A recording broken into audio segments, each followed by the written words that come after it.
Pleurer avec ceux qui pleurent, bolela, na baï bazali kolela. Yangon de Bible, je recommande biso. Aussitôt, j'ai un fondement télévision à Yoka qui liwa. Yabande ko belé awana Kinshasa surtout na commune Mongafula. Kuna na wenza matadi kibala. Yambo ke bande ko bakoma sur place. En tout cas, to préféra qui vraiment ko sangisa mingongo na biso na ba nyonso bazole na mabota nyonso ekufeli to présenter ki bongo ba condoléances na biso na mabota nyonso mais bande ko bakufi kuna na Ituri bande ko musupe bakufi na ba accident kuna na Pascal na Ntsele na Changu kuna do bande ko bakufi na ba accident alors to sangisi mawa na biso na bande ko nyonso bazole la ba o babungisi vraiment pour na ko compatir ensemble na bango. Alors, bienvenue dans la tranche Oyo. Vous allez vraiment page mon noir. Autre luka ko solo na moi quelque ba imboka. Potoye ba ndenge nini makamango esalemi pe ndenge nini ba yoka ki sango Oyo. Merci beaucoup na gloire na ko azali na sima ba image pona ko talisa biso makambo. Alors tozo kende to banda ko solo na moi bandeko quelque bandeko. O ba ko pesa biso mongongo na bango. O ba lingi pe ba sangisa mongongo na bango na GN Fondement Télévision. Poto lela bandeko nyonso Oyo. Bazole la bande ko na bango do bolanda biso landa ko kata te ko zapete tikala toujours wana tala ba image a passe pourquoi ko tala yango te mais question toujours ko se poser awa l'état na biso tango bozwaka ba mibeko est-ce que mibeko wana bokoyi ko appliquer yango te ba wenze nyonso ba pirate wana bokanga kanga yango bopekisa mais to suki nango lisusu wapi biso moko pe ba imboka ba congolais est-ce que tokoyoka makambo ba konti balobaka te ata passe eleki tokoyoka te pona ko prévenir vie ezalaka sacré vie ekoyi kozala boété vie ezalaka sacré mais qu'est-ce que nous faisons de tout ça sécurité ya ba congolais est-ce que ça vraiment préoccupation ya ba konzi na biso pour ça la makambo nyonso pour que sécurité ekende liboso sécurité zala na kata mboka na biso ozo tambolo yebi koza na sécurité vraiment ça fait mal circulation routière mituka muso ozo tambolo za na état normal te mais ozo tambola kaka tala ndenge bandeko bazo kufa et ça vraiment passe donc bolanda ndenge tozo sala interview na bandeko nyonso o ba ko pesa biso vraiment ba mungongo na bango poto lela ensemble na ba nyonso bazo lela gloire na merci pour na musala kitoko.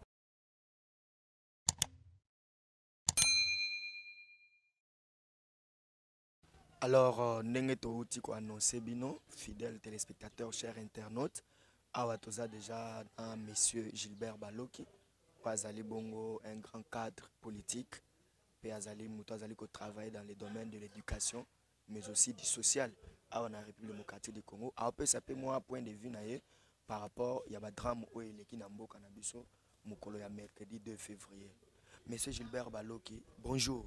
Bonjour, monsieur le journaliste. Alors, Baimboka, Bazolanda biso partout. Na Ituri kuna mambo esalemi Olandi na ba information, ba pesi bilan il y a une cinquantaine de personnes au bauti kotika biso. Awa na Kinshasa, Toyoki, Petolandi, Tomoni, Tokomi wana biso en tant que ba journaliste, na bilili plus de 26 personnes ou encore 26 personnes selon bilan officiel.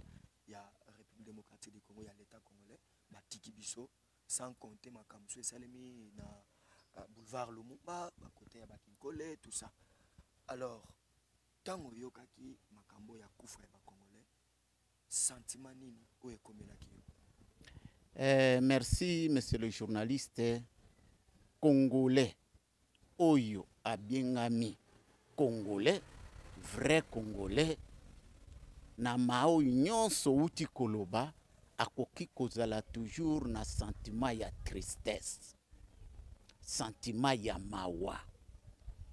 Biso nyonso peuple congolais tozana mawa pona constater likama oyo esalemi na Mongafula ndenge bato bakufi likolo ya câble ya courant de haute tension ndenge pe ba massacre salemi na Ituri. Avant d'y arriver, nazali ko présenter ba condoléances na ba famille nyonso oyo baza victime na ba événement nyonso tumi balewana. Vraiment ba sentiment de condoléances. Bango baye ba famille wana baye ba ke nous compatissons ensemble na bango na douleur na malheur oyo ekomeli bango. Alors le vrai problème tolobelaka yango tango nyonso tango tozalaka na etando ike gouvernement na biso a multiplié ba effort pour na ko sécuriser mboka. Jusqu'à présent, on dirait mboka ezali gouverner malamu te. Tout se voilé face te. Mboka ezali bien gouverné te. Toyebi que le gouvernement actuel akutaki mboka na niveau ye akutaki. Mais ceux qui ont prétendre que non, mboka ezali mabe, na koma, na diriger mboka wana oyo eza mabe, c'est parce que oyebi que okoya ko relever. Okoya ko changer. Alors, mais ce qui changement, malgré eyaka brusquement te, malembe, mais ce qui changement wana ezali koya a pas de tortue, vraiment, écopé ça passe. Parlons un peu de l'incident, M. Gilbert, oui. Avant que vous poursuivre l'idée nayo, le Kamwa courant. Est-ce que remise en question, il y a fonctionnement, il y a SNEL, et puis le Kamwa, il y a marché pirate. Cause il y a marché pirate. Non, avant tout, nous interpellons SNEL. Société Oyo et Tali Makambo ya courant. Ye sengeli responsabilité mobimba ezali epai na ye. Po yende mutoyo akanga ki courant na ye malamu te pour que kende kokatana ekweya. Ye SNEL asengeli a dédommagé population wana nyonso tu oyo ekufi na nini wana parce que musala na ye salemi na ndenge esengeli te. Ça c'est élément ya liboso. Yami bale les marchés pirates. Tosi toloba yakala. Mboka na biso ata ezui décision. Lelo lobby mais lobby okuna suivi ezalité. Alors marché wana il y a de longtemps basi baloba non, il faut balongola batuna marché wana. Est-ce que combien y a d'accidents esalemi na place wana? Mais bakonzi na biso bango ya bango musala kaka abo comme ticket tozwaka mbongo kuna soki bakangi yango tokozala lisusu tokovivre lisusu malamu te place o tozwaka totiraka mwa ficelle ya mike mike on est en train de protéger bavoir na bango par rapport na vie ya population, ce qui n'est pas bien. Alors bakonzi to bengi nano gouverneur ya Kisasa. Est-ce que c'est la première fois pour Baxida et Salema mboka wana? Bougumestre, est-ce que c'est la première fois? Mais non, ce n'est pas la première fois. Mais pourquoi? Et nous devons aller où? Le gouvernement. Les lots qui ont non, eh ben, va suspendre Bougumestre. Vraiment. Donc, bino bosila kaka mbeba ekweya mongo nasima boya petango bako suspendre esili lobby tomoni azongi na ye tomoni pe lisusu batu bazongi na ba place wana suivi ezalaka te. Pourquoi ndenge wana gouvernement fungola miso? Gouvernement fungola miso, ce n'est pas bien.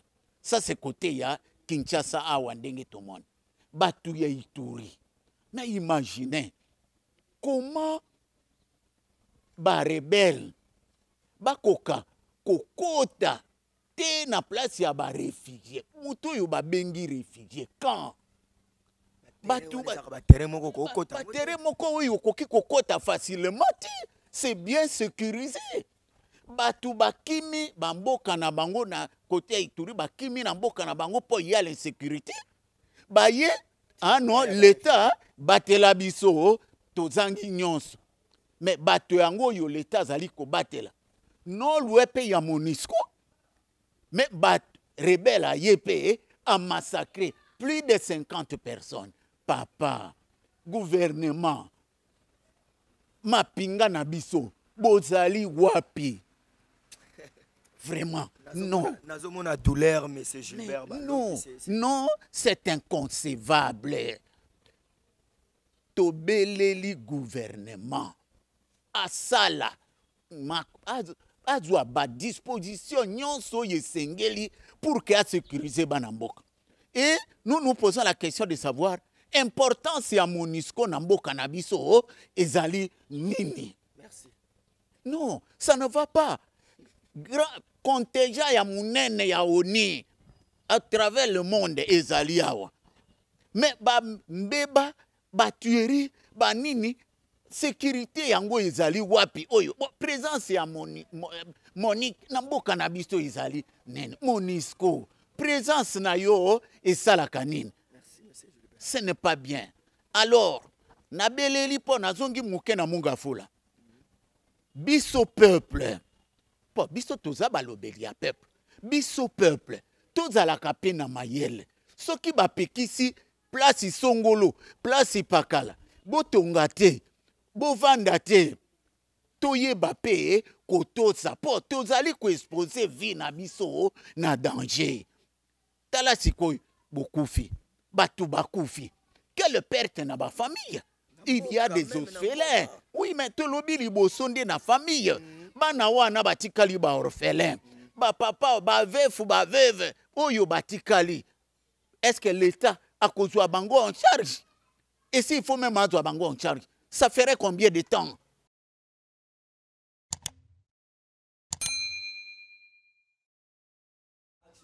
Voilà, Bandeko, ndenge totayi koloba ke to sala toujours moi micro baladeur oyo pona koyeba ba point de vue ya ba ndeko na biso ba compatriotes congolais, surtout bato bazali na mayele ya ko réfléchir pona société na biso par rapport ya drame et comment qui surtout beaucoup plus to lobela makambo ya câble ya haute tension ya SNEL oyo bomi bato na kati ya marché ya Matadi Kibala kuna na commune ya Mongafula na likamba ba marché pirate ngo ndenge tozolobela awa. Alors tokutai na moimboka mosusu ezali bongo Dr Yves Basele tolingi pe tozwa mwa likanisi na ye. Dr Yves Mbote.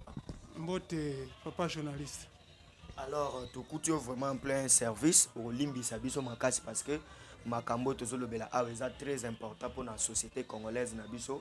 Je pense que Olandi na babilili makambo eleki na marché ya Matadi Kibala où ezali à vrai dire ezali marché pirate où ezali na Matadi Kibala mais bandeko bakufi ba mama bakendai koteka lobby câble ya haute tension ya SNEL et kwei yo en tant que congolais en tant que muto mayele tango yo kaki makambo yo oyo kaki yango ndenge nini salaki yo ndenge nini komona kufa ya bato ebele. Merci beaucoup. Nandenge okanisi ngai. Nayokaki pasi makasi.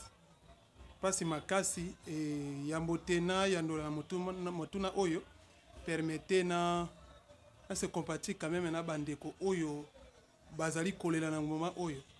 Bozole la bino moko te biso surtout tozolela ensemble. Mboka mobimezo lela na bino parce que kokufela le vis humain na RDC kaka nde ezala na valeur te. Oka bato bazokufa na est bazokufa partout et ezalaki kaka na Matadi Kibala te mokolo ya lobi liwe ezalaki lokolo eloko atina te partout même na Nsele même na Nord Kivu bibeme na bibeme. En tout cas to pesi nos condoléances, sincères condoléances na ba famille surtout eza éprouvé et na gouvernement congolais pe nos sincères condoléances pour que ensemble toyeba kozwa topé gouvernement yeba kozwa ba bandeko na biso ba perdre milimo na bango makambo nyonso tout enterrement ainsi de suite une prise en charge intégrale et kozala malamu pona ko fortifier quand même ko consoler quand même d'une manière responsable mabota oyo et ba problème. Alors docteur, est-ce que ezali likambo wa ya remise en question ya sécurité ya ba congolais na likambo ya préservation ya vie humaine? Est-ce que na mboka na biso sécurité pena ya ba congolais biso ba imboka boy? Est-ce que ezali likanisi penza o ba konzi na biso baza nango batambola nango vraiment? Likanisi wana est-ce que ba imboka batambola nango lokola ba konzi na biso? Je dis oui, mais l'implication ou l'applicabilité pose un sérieux problème. Est-ce que moto sa web soka non naza na parti politique na ngai objectif ezali bien-être à la population. Mais bien tant on bien-être à la population, il y a aussi la sécurité. Alors tant on la sécurité, moto surtout azana comme mokonzi, asengeli ko sécuriser peuple na ye. Effectivement dans la mitou, mais l'application maintenant pose problème. Qu'est-ce qui pose problème? Il est bon ba konzina biso bazala ka malamu soki amoni intérêt na ezali. Au moins tozo ke na 2023 non, mapona mit. Wana les intérêts à ba konzina biso ba kozonga na peuple ba kozonga na base pour que to voter bango. Wana intérêt na bango. Mais pour la social quoi améliorer les conditions de vie humaine pour que la perte de vie wana eza la société. C'est ce qui pose problème. Alors, responsabilité de tia drame eza nini? Eza snel pour eza makamba courant. Est-ce que ça li kam ya ba marché pirate et bimina Kinshasa? Nini yango pe bimisi ba marché pirate? On ne comprend plus rien, docteur. Mais c'est une question très importante. Tant que le marché pirate parce que la population ne se retrouve plus. La population se retrouve tu peux cet exemple à marché central. Oui, que bakanga marché a fermé ça toque déjà une année depuis que bakanga marché. Skoyo ba maman wana ba lobby tozo se retrouver té. Il y a des femmes oyo bazwa kan charge bana na bango, classe na bango ainsi de suite kaka na marché central kana côté kana bango wana. Alors ba lobby du fait que bakangi marché central, qu'est-ce qu'on peut faire? Ba créer ba marché na bango périphérique, ouais ko ki ko pesa quand même moi un petit rien qui va survivre. C'est ça le vrai problème. Maintenant Congolais, nos autorités bazo mona. Mais comme je disais, l'application maintenant pose problème. Bazolobi, non, ça leur concerne pas. Et il faut simplement que le problème est quoi pour que les surtout pas alerter. Mais du fait que il y a aussi d'autres marchés où ils ont piraté de façon surtout. Où ils ont tambouri na ville à Kinshasa mobimoko ta marché bongo ils belé. Mais toujours c'est la nini. Problème est quoi? On a au malandé les autorités attention faisons ceci cela faisons etc. Donc il y a besoin de là problème. Ce qui se pose comme problème sérieux c'est que l'inattention. Donc le gouvernement va continuer à faire attention à l'amélioration des conditions de vie humaine de la population nabiso. Bato ba kufa na est, dans des pays qui se respectent. Normalement denye bato ba kufa ke belé lobby, on devrait même akoya mona même président de la République ou une autorité qui que ce soit, alors que nous sommes dans une ville morte, même des nationales, pour nous fortifier quand même les parents, qu'on fortifier quand même la famille, ou qu'on fait qu'on pèse honneur dans la vie où il y a.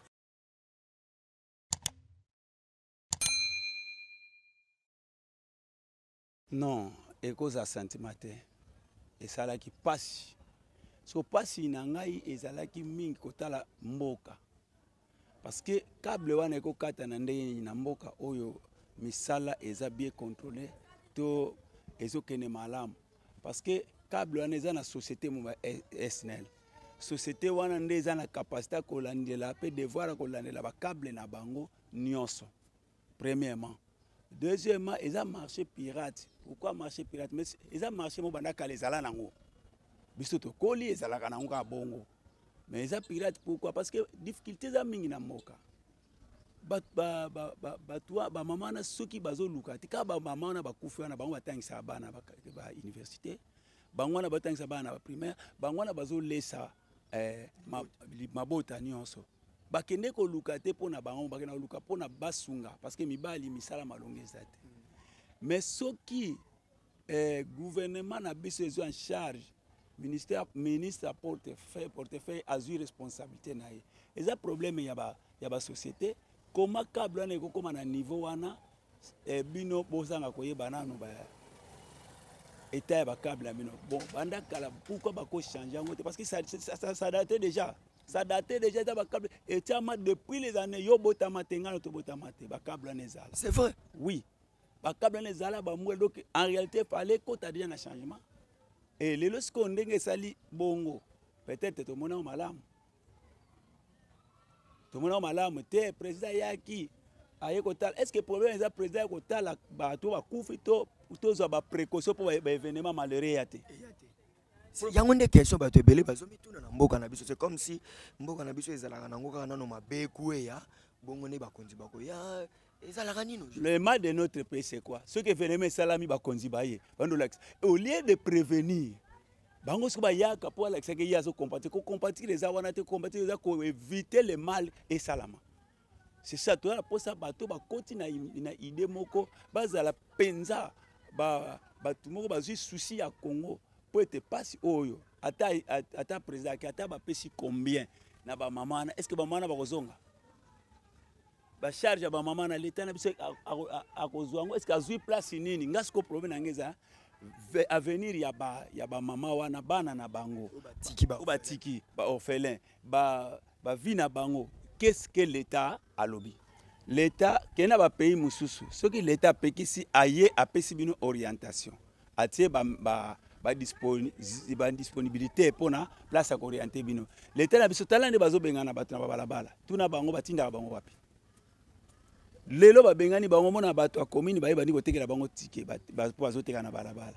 Mais bato wana tant ba komi ba tekela bango ticket, c'est là veut dire que l'État ndima. L'État ba futa ka ticket. Administrateur za na wenze wana. C'est vrai. Oui, administrateur za na wenze matariki bala. Ngai na sala ba voyage, na sala ba commerce wana na kitia biloko wana, service no seza wana, service de renseignement, service no seza wana bazwaka mbongo. C'est vrai. Oui. Bazwaka mbongo. Sikonde bazwaka mbongo. L'État somba place nini atie bango. Et puis atie ba mesure que les lots ba camion ce qui tient biloko awa ekota na pango te. L'État prévoit na danger zalaki kaka ya courant te bateka bango pe kana balabala. Danger zaka courant te. Danger za e pembala liboso te. Et si eboma batu kame uti kuna esimbite eboma batu. Danger zaka courant te. Tala ce condition difficile. Ba ambulance eko longola ba corps. Exacté. Mais les députés ont reçu 500 jeeps. Hein? 500 jeeps. Pour rien. Avec un grand salaire. Mais l'ambulance, c'est qu'on a un corps. Exacté.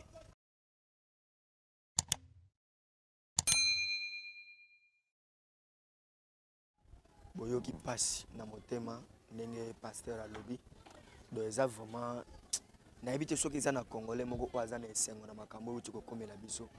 Tozo compatir na mabota, tozo lela elongo na ba obazolela. Donc ça vraiment passe mingi mais moyen obiso to koyi ko lelela ezaka liboso ya caméra, moyen biso to koyi ko lela ezaka liboso ya micro na biso par rapport à mosalo biso to sala. Mais ba kondi bolanda conseil o bato bazoloba.